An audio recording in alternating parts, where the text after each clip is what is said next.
అంతకుముందు నేను 3-4 సార్లు బన్నీ గారిని చూశాను. కాకపోతే సినిమాల్లోకి రాలేదు. అప్పటికి రేసుగుర్రం షూటింగ్ అవుతుంది అనుకోండి, షూట్కే పిలిపించారు. ఓకే. సినిమాలోకి వచ్చిన తర్వాత ఫస్ట్ టైం అది అలా ఆయన కలవటం. మంచిగా డిస్కషన్ పెట్టుకున్నాం. చాలా బాగా, అంటే ప్రేమేష్ కథలు అంటే చిన్న సినిమాలో బాగా చేసినందుకు పిలవక్కల్లా బన్నీ గారు అంటే, కానీ ఆ సినిమా కూడా చూసి పిలిపించారు. పిలిపించి చాలా బాగా చేశారు, టైమింగ్ చాలా బాగుంది, మీ బాడీ లాంగ్వేజ్ బాగుంది, మీరు రెగ్యులర్ సినిమాలు చేయకండి, డిఫరెంట్గా చేయడానికి ట్రై చేయండి అని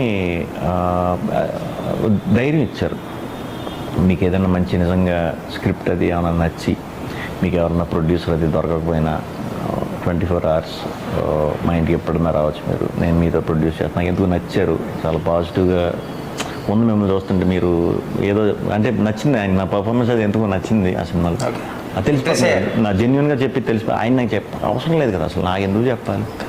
సో అప్పుడు అనుకున్నా ఒక 4-5 సినిమాలు మంచి చేసి ఆయన దగ్గర ఒక కథ పట్టుకెళ్దామని అనుకునేవాడిని. తర్వాత అనుకోకుండా అది కుదరలా.